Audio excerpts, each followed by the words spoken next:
Good afternoon, everyone, and welcome to today's focus for Saturday, October the 28th, 2023 at 12:39 p.m. Central Time. Today's focus, very simple. Proverbs 27, verse 7. Proverbs 27, verse 7. Before I read it, this is one of those situations where I just was doing a live broadcast. They made a reference to Proverbs 27, 7. And as soon as they made a reference to it, I know I was supposed to be reviewing audio, right? Because in the last broadcast, we were reviewing audio. So in the audio we were reviewing, I know I didn't explain that very well. We were reviewing audio. They made a reference to Proverbs 27:7. I was speaking as if everyone knew what happened in the last live broadcast. We were reviewing audio. They made reference to Proverbs 27:7. As soon as they made reference to it, I know I was supposed to be listening as what moved forward, but my brain was fighting me saying, I know they want to talk about this, but Proverbs 27:7, Proverbs 27:7, Proverbs 27:7. So finally I had to tell my brain, shh, be quiet. And then I finished reviewing that audio, focused on the other things that they talked about, Matthew chapter 19, etc. But then at the end, I told everyone, all right, today, I want you to work on Proverbs 27:7. All right. So I kind of handed that to everyone. And then when the broadcast ended, I'm like, well, then immediately I started working on Proverbs 27:7. And so then I thought, you know what? Since I'm sitting here already in the studio and I'm already telling people to work on Proverbs 27:7, let's just turn around, go live and say, your today's focus is Proverbs 27:7 and see what we can just come up with on the spot and see if we can accomplish something with it. So are you ready? Proverbs 27:7. Now, because it is a proverb, typically what comes before and comes after doesn't really offer any help, clarification. Rarely does it provide any context. Second, it is a proverb. Now, this is very important. Proverbs offer general principles. Sometimes people take these general principles and try to turn them into an absolute promise, an absolute guarantee. I think that can be detrimental and very destructive. I think they offer general principles. Generally, this is the way things work. You can always try to find exceptions, and we could talk about that, but I think that's typically how we should understand it. But Proverbs 27:7, a lot of people take it not so much as a general principle, but they try to connect it to spiritual things, not so much more practical, material, physical, but more spiritual realities. And so we may try to take this principle to the spiritual. We will see. We'll just see how this may have a practical impact on your life, because to me, the practical implications,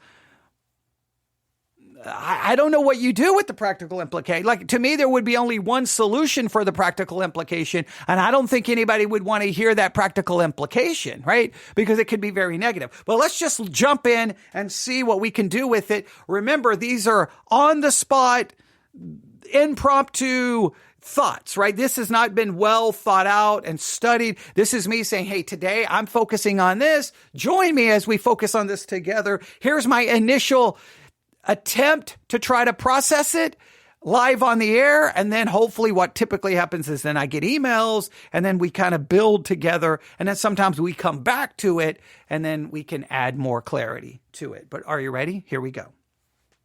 On this Saturday, October the 28th, 2023, I got my Bible open, physical Bible, a brand, it's relatively new, a week now, I've had it for a week. I'm really loving this Bible. I really, really do love this Bible.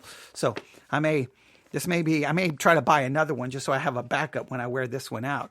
This is a KJV thin line Bible from Hallman Bible Publishers, and I really love this thing. I think it was Lifeway who emailed me and basically like, it's Bible Day and we're giving massive discounts. I got this thing for so cheap.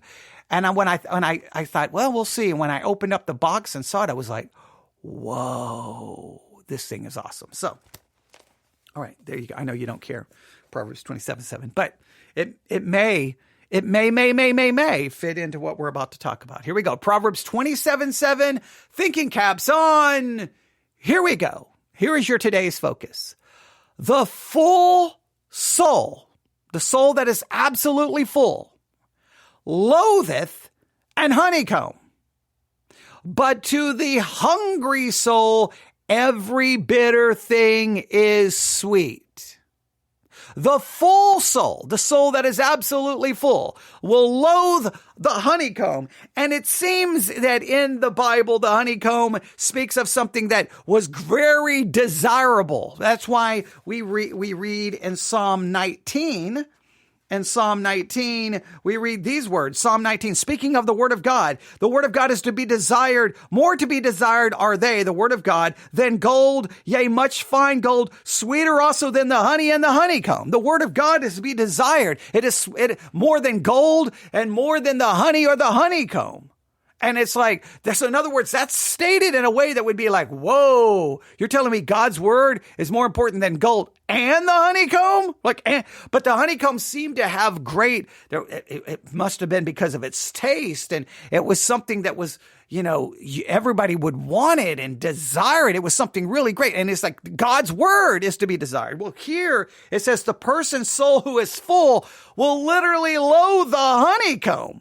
And you're like, who could loathe that? But this is one of those kind of contrasting, but to the hungry soul, to the person whose soul is hungry, every bitter thing is sweet. See, to the soul that is full, the thing that is very sweet, the honey and the honeycomb, they loathe it. But to the one who is hungry, even something that is bitter, something that doesn't taste near as good, you're like, oh, this is the best tasting thing I've ever had. And you're like, really? That's gross. I'm hungry. But to the one who's full, they're like, honeycomb, whatever. Give me something better. Find me something. Okay, I don't know the accent I'm going for here. Find me something better. Bring me something better. I want something more than the honey and the honeycomb. I loathe the honeycomb. I'm tired of it. I want something better. Now, it seems to be a straightforward principle, right? The basic idea, the more you have, the greater chance you find less pleasure. The more you have, the less pleasure you take in what you have. And the less you have, the more pleasure you take in what you have. The more you have, the less pleasure. You take it for granted. The less you have, you take everything. You don't take anything for granted. You appreciate everything you have. Now, this seems to be a general principle. And we can see, I don't know how else to convey this. I will try to convey it I'll try to use music as the best way for me to explain it. Only because I've lived through this, and at times I get very, very, very, very mad at myself because of it. So let me give you an example. All right, so I'll try. For me, music, right? You can condemn me for this, whatever you want. There's just I cannot state this in any other way. Music in my life clearly would reach the level of idolatry, probably more so than I even would like to admit. I love music. Can I stress that? I love music. I love to take an album, listen to it, analyze it, think about it, process it. I love it. I love it, love it, love it, love it, love it, love it. And there was a day in my life to purchase an album.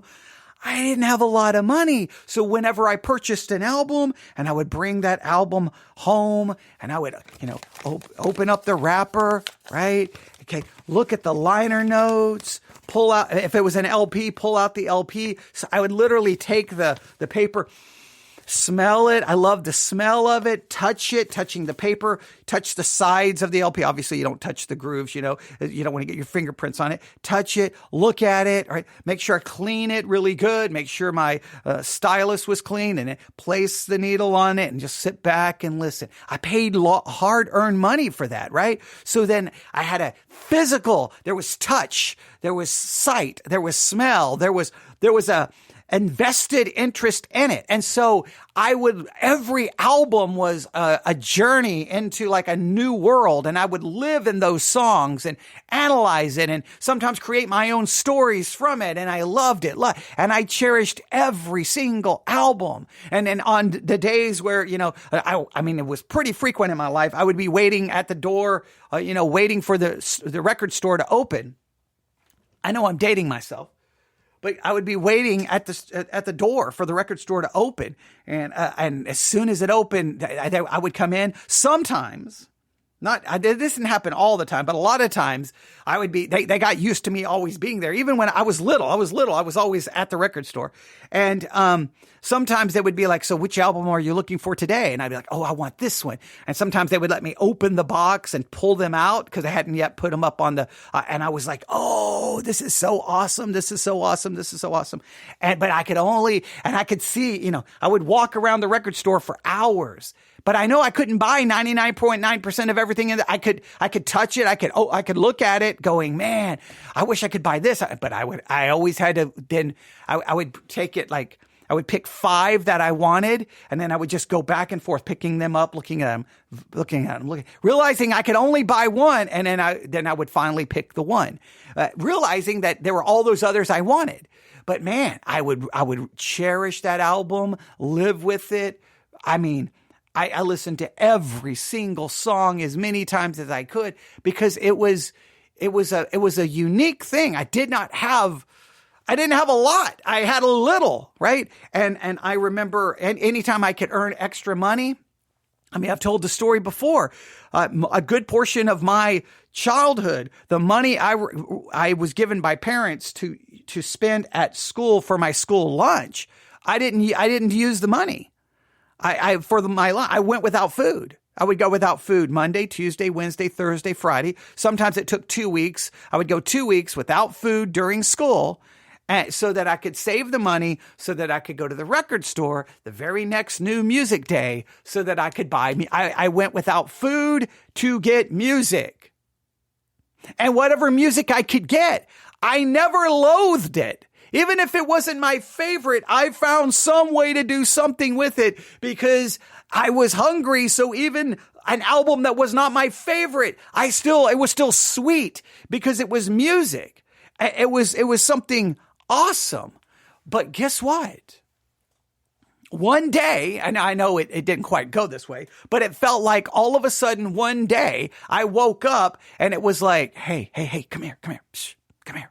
And I'm like, yeah. I'm like, hey, tonight at 11 p.m., meet me at the record store. And I'm like, okay, why? Because this is going to be really cool. So at 11 p.m., I met them at the record store. And as soon as the clock hit 11, they were like, that's it, go in. You can have anything, take everything. I'm like, wait, what?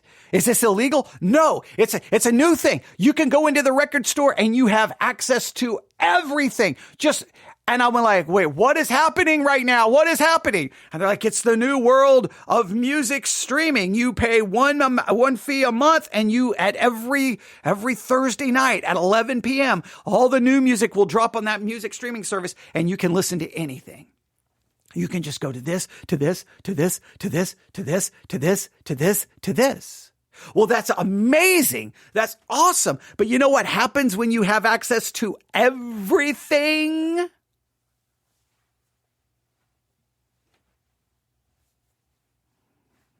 Your appreciation decreases. You can't appreciate it as much anymore. You can't quite appreciate it. Those albums no longer become like, oh, if you only can have one, then that's the one you listen to over and over and over and over and over. Guess what happens when you listen to an album over and over and over and over? At some point, the album enters inside your DNA. It enters inside you. And so you can be anywhere at any time and someone just starts playing notes of the song and you're like, dude, that's track 2 on the album. And then the next song is this and the next song is this and the next song is this. And you know every word and you know the rhythm and you know the beat, you know the timing, you know everything. You know every inflection of the voice, every ooh, ah, everything because it became a part of it. But now, You listen to an album, boom, boom, boom, boom, boom, boom, boom. Then you go to another album, you go to another album. Or you may even have the tendency to go, nah, never mind, skip, go to another one. Nope, skip, go to another. You don't sit there and live through every song. So guess what? The soul that is full. Now, in this case, it can lead to loathing the honeycomb. You begin to loathe it. You take it for granted. Now, but the person who is hungry, every bitter thing is sweet. So from a practical standpoint, the more you get, the more you have, the less you appreciate. Now, from a practical standpoint, what do you do? What do you do? What do you do? What do you do? What do you do? What do you do? That would seem to me that the only practical solution then would be, we'll give up everything. Don't have everything. Have less of things. Give away more money so you don't have the ability to buy more things. And then you will appreciate more what you have. That seems to be the only solution there. I mean, how can you make yourself appreciate when you have so much? I don't know if there's a way just to try to convince your brain to do so. Maybe there's a way to pull that off. But I think in some ways, the only practical solution would be, well, then go back to being hungry. Go back to being hungry. Well, look, when you don't have anything, then everything can become so meaningful. That's why in some countries, some people just to own a Bible, I mean, they cherish it. They almost will have tears in their eyes when they touch one. I've got so many Bibles in this room that it's utterly ridiculous. I don't even know how many. If I start walking around now counting all the Bibles currently in this room, I am not joking. It probably exceeds 20. I have just on this table in front of me, I've got at least 4. I think I got 5 just on this table. And then if I look right down at the chair I'm sitting in, I see another one right there. I see 2 right down below my feet. So that's 7 just right here. Oh, and the chair behind me. There's 8. I just in my initial eyesight. Oh, well then if I look over there, there's probably 19. I'm probably at a 12 or 13 just looking around. I got Bibles literally everywhere. Literally everywhere. And if I start picking up things, I probably can find more. Oh, wait, there's even more on this table. I just moved my iPad. There's one underneath my iPad. They're literally everywhere. You know how easy it is to start taking that for granted? Where other people would be like, you have a Bible? Oh, wow. So how do we make this, how do we apply this to, I'm not taking it even to our spiritual life at this point. I'm taking it to our practical life. What do we do with that? Because it's so easy for us to take it for granted. Now, I think we're very quick, typically as parents, we're very, very, very quick to see it in our kids, right? You get your kids something and they kind of look at it and going, oh, okay, thanks. And they kind of throw it to the side and then go do something else. You're like, wait a minute, back up. I just got you that. Don't you appreciate what you just got? Back when I was a kid, we walked 3 miles to school uphill in the snow barefoot. You better come back and appreciate it. Right? So we're really quick to find when our kids take it for granted. But whoa, back up. What are you taking for granted today? What do you, your soul is full. What are you loathing today? What is the honeycomb that you're loathing today? What is the honeycomb that you're trampling underfoot? Because some margins, I think, literally have trample underfoot in the margins. I'm going from memory. My Bible, of course, I buy a Bible with no notes, no margins, no anything, because I just want the text. But I believe in some margins it has trample underfoot, that the full soul will literally trample the honeycomb underfoot. It's almost the idea that you just smash it, just step on it where your foot. I don't even care. I don't even need it. I got so much. What is the honeycomb you're loathing today? You're taking for granted. You're taking for granted. And what areas of your life Are you the hungry soul that even the smallest things are sweet to you? You're cherishing what you have. I'll try to give another example. Yesterday, my day did not go according to my plan. I wanted to get some broadcasts done. I wanted to listen to some music. I wanted to possibly watch some things. But it was one of those days where it's just every time I turned around, it just seemed like something was happening and things just spiraled out of control. 1 hour turned into 2 hours, 2 hours turned into 5 hours, 5 hours turned into 10 hours. And it's like, I didn't get this done, get this done, get this done. And I began to loathe everything. Well, guess what? All around me, I've got so much. I have so much around me, but I loathed all of it because all I cared about that point was I wanted to get things done. The day did not go my way. So I didn't care what I had. I didn't care that I have an awesome looking television and stereo equipment and books. And I didn't, nothing. I loathed it all because I was mad that things did not work out according to my plan. Now, it's not exactly similar, but I realized I was just loathing what I had. In other words, I was just taking for granted what I had. Instead of going, man, I have so much. Yeah, the day didn't work out, but let's go enjoy what I do have. That's not a perfect illustration, but it works. So in your life, where do you find yourself loathing the honeycomb? Because you're full. You have so much, but you're loathing what you have. It's right there in front of you. You're loathing it. You're taking it for granted. It can be taken from you just like that. It could be gone just like that.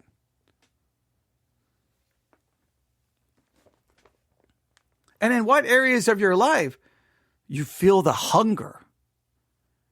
And so even the smallest thing is sweet. When was the last time you felt yourself literally living a life where you felt even the smallest thing was so sweet? So you appreciated it so much. Now, again, I don't know how to fix this practically because practically it just seems like, hey, you've got so much, you're taking it for granted. Get rid of it. Give it away. Give it away. Then you can come back and then you'll appreciate what you have.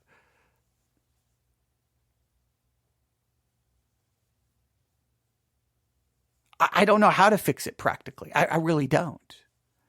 But how could this speak to us spiritually? Now, what I did is I looked up at least one devotional commentary. Let me grab it really quick. I got it right here.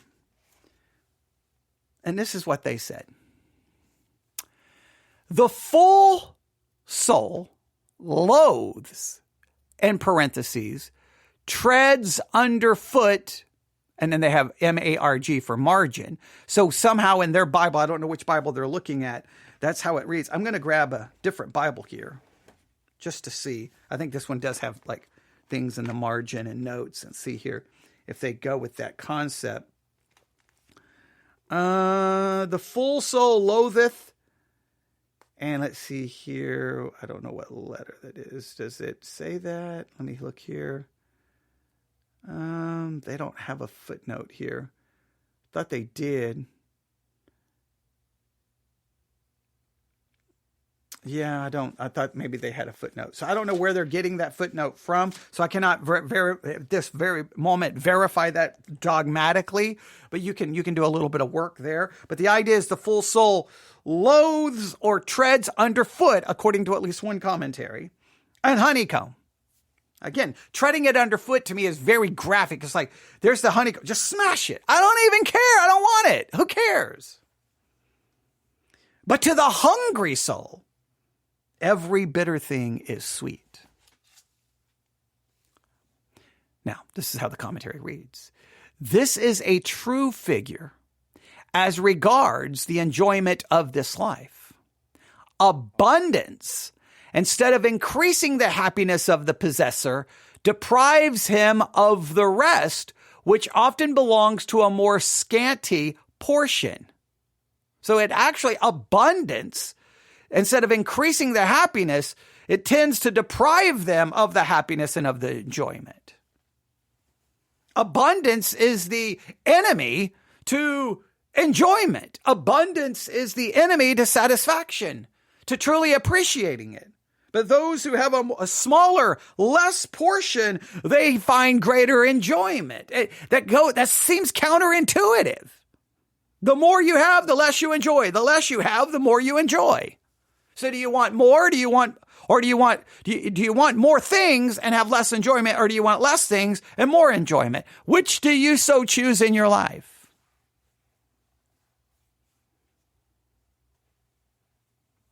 And you see that a little bit. When I was young, going to the movies was not something you got to do. I mean, I got to do it much more consistent than most kids, right? Most kids did not get to go to the movies as much as I did. My parents just used the movie theater as a babysitter. So when we were very, very, very little, we got dropped off at the Metro movie theater on Butternut Street in Abilene, Texas. And they showed 2 movies. And we got dropped off in 6 o'clock in the evening and got picked up at around, it almost felt like 11 o'clock at night, midnight, whatever it was. And, that was their baby. So we got to go to the movies, but even that was once a week. But even that, we never took those movies for granted, right? Because it's not like we could go home and watch movies, right? So we still took those that we greatly appreciate. And then when I remember when the VCR come out and I could go rent a movie, that was like, wow, this is so cool, right? But still, every video rental you took, you appreciated it. But now, what's a movie to anyone in this generation? Yeah, I can watch anything. Big deal. It's a movie. Who cares? There's a million of them available. There's no way they can appreciate it. Now, that doesn't mean I'm saying we should go back to the olden days where nobody has anything. But it does demonstrate this truth. The more you have, the less you appreciate. The less you have, the greater you appreciate. I don't know how we make that work in our practical lives, but let's see if they transfer this over into a more spiritual way. Let's see what they say. The man whose appetite is cloyed with indulgence turns with disgust from the sweetest dainties, while every bitter and distasteful thing is keenly relished by the hungry soul, perhaps just saved from starvation. So the one who has all the sweetest things, they'll turn from it and almost with a disgust. Yeah. But the person who just, in a sense, was saved from starvation, give me whatever. This is the most amazing food I've ever had in my life. And you're like, that stuff is really trash. But hey, because you appreciate it. All right, but okay, where are they going to take this? Now listen carefully. All right, this is very important.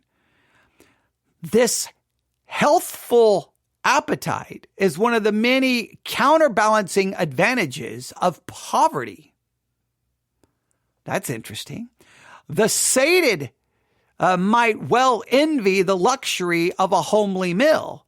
The children of Israel, after eating angels' food to the full, loathed and trod it underfoot as light bread.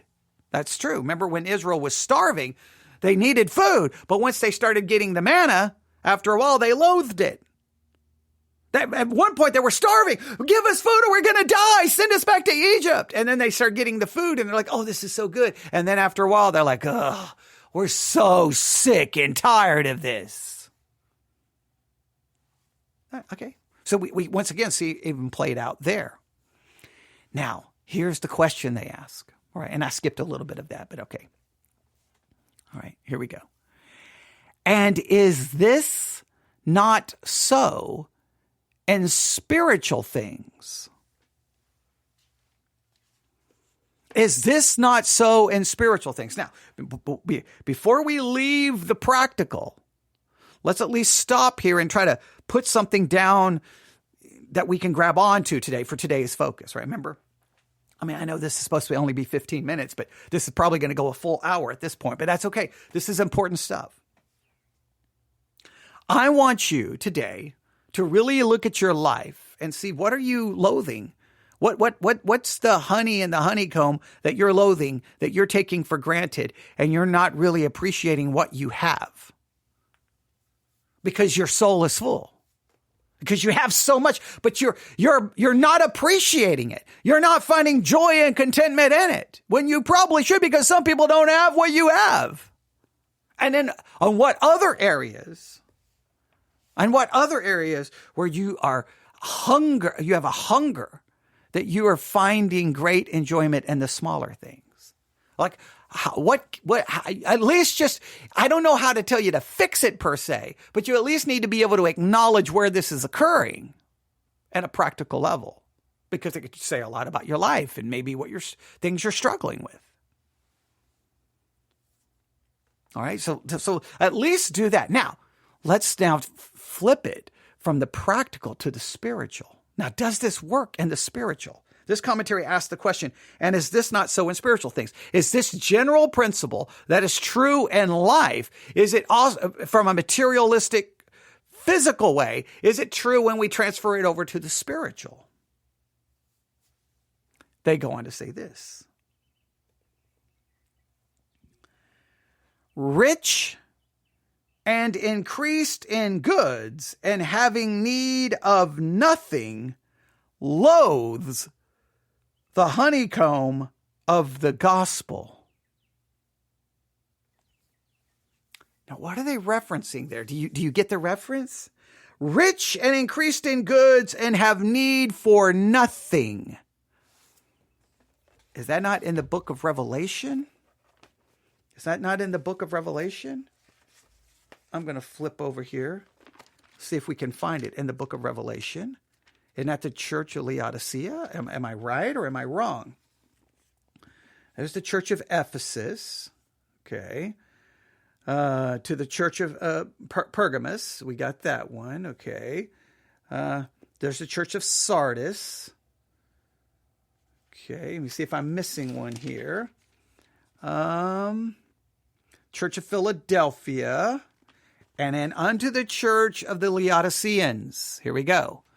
All right. And unto the angel of the church of the Laodiceans, write, these things saith the Amen, faithful and true witness of the beginning of the creation of the world. I know thy works, that thou art neither cold nor hot, because if thou were cold or hot, okay, let me read this again. For I know thy works, that thou art neither cold nor hot. I would thou were cold or hot. So then, because thou art lukewarm and neither cold nor hot, I will spew thee out of my mouth. They're lukewarm. Now, is there a reason why they're lukewarm? Well, look here. They're lukewarm to God. They're lukewarm to, obviously, spiritual things. They're neither cold nor hot. And now look at verse 17. Because thou sayest, I am rich and increased with goods and have need of nothing. They see that what all they have, and what they have here is material things. They have rich and increased with goods and need nothing materially, physically. They have nothing. Now, in this particular case, they don't realize what they need. So this is how this commentary, it borrows from this. It's borrowing from this. So the Laodicean, they were saying, I'm rich and increased in goods and have need of nothing. And they loathed the honeycomb of the gospel. In other words, what led to this attitude towards spiritual things was because they had so many material things. So in this case, what they're saying is that when your soul is full of the material things, of the physical things, it can lead you to loathing the spiritual things. Well, once again, how do you fix this? Once again, this would lead to, well, then you get rid of all of that material things. So that you then you don't loathe the honeycomb of the gospel. So just like in a practical physical world, the more you have, the less you enjoy. But the more you have physically can lead you to despise that which is spiritual, or at least become completely lukewarm to it. Now, look what Jesus says to the church at Laodicea, because this is very important. Because something very important happens here. He says, because you say you're rich and increased with goods and have need of nothing, and knowest not, this is what they don't know, that thou art wretched, miserable, poor, blind, and naked.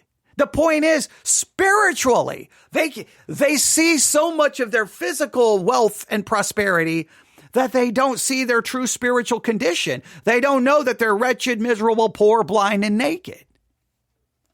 So spiritually speaking, our physical prosperity, our material abundance can lead us to loathing spiritual. Because though we have so much, because we're looking at everything from a material standpoint. However, if you want to appreciate the spiritual more, then you have to see how hungry you really are spiritually until your eyes are open to listen. Spiritually, you are, let me read it to you again. Spiritually, you are wretched, miserable, poor, blind, and naked. You have to see the reality of your spiritual life before you will hunger and find great satisfaction in the spiritual. You have to have your eyes open. And sometimes this requires just daily acknowledgement of, man, I am miserable, poor, blind, naked when it comes to my spiritual life. I'm going to taste the sweetness of the gospel, and it's going to increase my desire for that. Now, the problem is you can so grab onto the physical material that you have that you ignore your spiritual reality. But the more you see your spiritual reality, then guess what? You will hunger. You will find great satisfaction and the smallest gospel elements, the smallest truths of God will satisfy you because you know you need that and you know nothing else can satisfy. Let's go back and read this all together. And is not this so in the spiritual things? The Laodicean professor, rich and increased in goods and having need of nothing, loathes the honeycomb of the gospel. Christ and his bitter sorrow is nothing to him while he passes by. His love excites no tenderness, his hope no interest. The consolations of God are small, of little account. He can spare them without sensible loss. He reads the Bible only to grab onto its most precious truths, offensive as implying a ruin of which he has no apprehension and which he has no heart to contemplate. Thus he nauseates the most nourishing food, having no relish because he feels no need. Another case presents itself, not less affecting. Fullness of bread, richness of spiritual ordinances does not always bring its corresponding appetite. May not saintly be as great a curse as famine. Upon many a Christian professor, it is fearfully written, the full soul loathed the honeycomb. For more enviable is the hungry soul feeding upon unpalatable truths, yea, welcoming even bitter dispensations as medicine for the soul's health. The sweet of the gospel is known by this bitterness. It makes Christ sweet to the soul, a sinner and all his guilt. A savior is his perfect merit and love. Well, does the one answer to the other? Every view of Christ and bitter sin. Every view of sin endears Christ. Nor is there any terror in the conviction that thus endears the Savior. A sense of want and a sense of guilt lay the foundation for solid confidence and happy privilege. When then is the genuine pulse of my religion? What then is the genuine pulse of my religion? Am I willing to receive the word and its bitterness? The bitter as well as the sweet? Do I love its humbling spirituality, its self-denying requirements, subordinating every desire to a cheerful and unreserved obedience to my God, ready to walk in his narrowest path, to have my most secret corruption exposed, to have my conscience laid open to a sharp piercing of the two-edged sword? Oh, may my soul be preserved in this vigorous devotedness. Now that's very wordy. But I see the point that they are trying to derive. All right. Now, let me try to articulate all of that. And I read that kind of quick, but if I go back and try to break it down sentence by sentence, we'll be here for a couple of months. So let's just try to think this through. So practically, we've established the more you have, the less you appreciate. The less you have, the more you appreciate. So we need to consider our lives and which ways are we have a full soul and we are not appreciating and we're taking for granted and we're loathing that which we have. We probably need to slap ourselves and go, what are you doing? And in what other ways do we find the beautiful truth that we are hungry and we find great delight in these smaller things? Now, how does this relate to our spiritual life? Well, there's maybe a couple of ways. I don't know if they're kind of interlinked, so I don't know if I can separate them clearly, but let's think this through. The more we have materially, physically, the more we have in that aspect of our life, a greater chance that we will loathe the spiritual, or we will take it for granted, or we will become lukewarm to it. We will not be passionate for it because we have so much. So we have all of these other things. We're finding greater satisfaction, greater comfort, greater contentment, and the material and the physical that we have. We pursue it. We desire it. We want it. We spend so much time thinking about it. We find ways to get money for it, whatever the case. That's what we need. We need these physical things. And without even knowing it, the spiritual becomes less and less and less and less and less. That is a great danger. And I think we have to acknowledge that great danger. Also, it appears that we can have much in this life, and that can lead us to finding comfort and blinding us to our true spiritual need. That sometimes our physical and are having, maybe we have so many, you can look up Maslow's hierarchy of needs, and we have all of those needs being met in our life. Physical, emotional, mental, physiological, psychological, all of these needs are being met. And so we become blind to our true spiritual condition.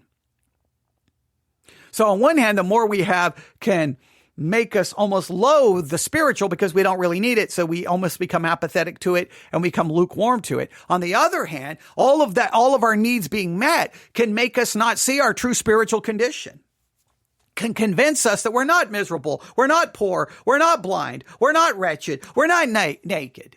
We can come to a conclusion that we're okay. So that's dangerous. So then we will loathe the spiritual. And even though we say we don't, we technically do. We may give lip service to it. We may give some attention to it. But reality is we kind of loathe it. We take it for granted. We take the scriptures for granted. We don't love and cherish them. We're like the Israelites going, manna, I'm so sick of manna.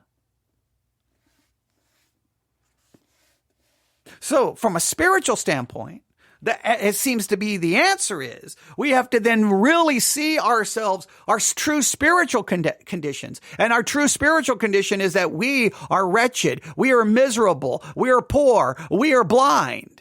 We are naked. And once we see that, then we realize all of Maslow's hierarchy of needs. We may have intimacy, mentally, physically. We may have all, but guess what? That cannot fix our miserable, poor, blind, naked spiritual condition. It cannot fix it. So then we will hunger and thirst after righteousness. Then we'll take all of God's word, every bit of it. We will cherish it. We will love it. We will want more of it. Even the bitter things. I'll take whatever God will give me. Because we've been awoken to our true spiritual condition.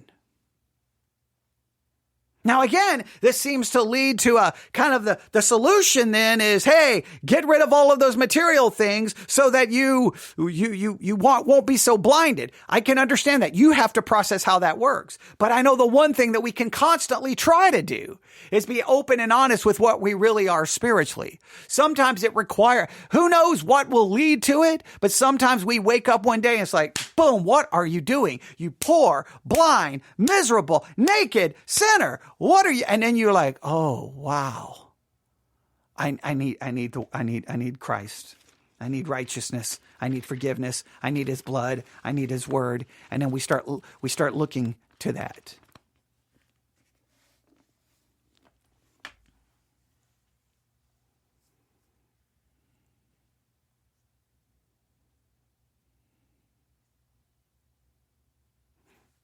Proverbs 27:7. The full soul loatheth a honeycomb, but to the hungry soul every bitter thing is sweet. Now that commentary is not the best, right? I mean, it's the best. It's a little wordy. It's using a lot of older English, so it's not super helpful, right? It's not super helpful, but I think we get the idea, right? I almost want to read it again, but I won't, because I don't know if it's super helpful. Now, if you would like a copy of that commentary, I can provide it to you.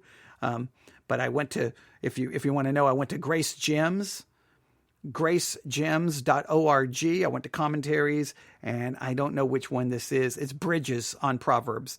And he has just a couple of paragraphs on it that are a little wordy. You can kind of go with what you want to do with that. I have other commentaries here that are probably a little better, but I wanted to go with the older one first. So, but there you have it. There you have it. Again, at the end, he ends with this. Just to at least read I'll read these last two paragraphs. Far more enviable is the hungry soul feeding upon unpalatable truths. Right? It's more enviable to be the hungry soul who's feeding upon truths that may not be so palatable, may not be so nice, may not be so sweet. It's better to be that hungry soul. You'll feed upon any truth, whether sweet or not. Yea, welcoming even bitter dispensations as the medicine for the soul's health, So, and it's written weird because there should be a period there because the very next word has a capital letter. But all right. So that, in other words, it's more enviable for you to be that hungry soul who you'll feed upon the most unpalatable truths, welcoming even bitter dispensations as the medicine for the soul. Like you'll take anything because you're so hungry and desperate. The sweet of the gospel is known by this bitterness. They're saying in some ways, the sweet of the gospel is known by this bitterness. In other words, when you are in such horrible, you realize how bitter your situation is, then the gospel becomes much more sweet. When you are blind to your spiritual condition, full of yourself, then guess what? Then the gospel will not be as sweet. It makes Christ sweet to the soul. What will make Christ sweet to the soul is to really see you're poor, miserable, and blind. A sinner in all his guilt, a savior in his perfect merit and love. Well does the one answer to the other. Every view of Christ embitters sin. Every view of sin endears Christ. Right? Every view of Christ. The more you see Christ, the more you should see your sin. Every sin should then make Christ much more desirable and sweet. Nor is there any terror in the conviction that thus endears the Savior. A sense of want and a sense of guilt lay the foundation for solid confidence and happy privilege. So the more you see your sin, the more sweet Christ will become, and the more you will not take him for granted and you will not loathe him. But again, sometimes it's all of the things that you're full of that can blind you to your spiritual condition. And then the last paragraph. What then is the genuine pulse of my religion? That's the question. What is the genuine pulse of your religion? Am I willing to receive the word and its completeness, the bitter as well as the sweet? Do I love its humbling spirituality, its self-denying requirements, subordinating every desire to a cheerful and unreserved obedience to my God, ready to walk in his narrowest path, to have my most secret corruption exposed, to have my conscience laid open to the sharp piercing of the two-edged sword? Oh, may my soul be preserved in this vigorous devotedness. And I think the point is what is the pulse of my religion? Is the pulse of my religion is that I so see the reality of me that I then can only find consolation, contentment in Christ, because that's the only hope for my wretchedness and my poorness and how miserable I am.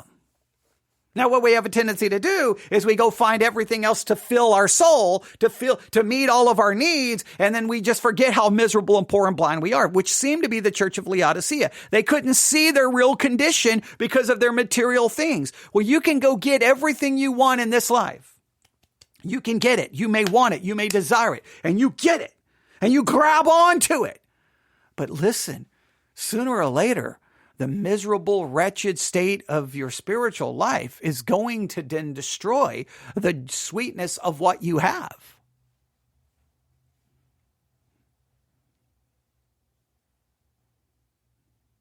How do you balance all of that out?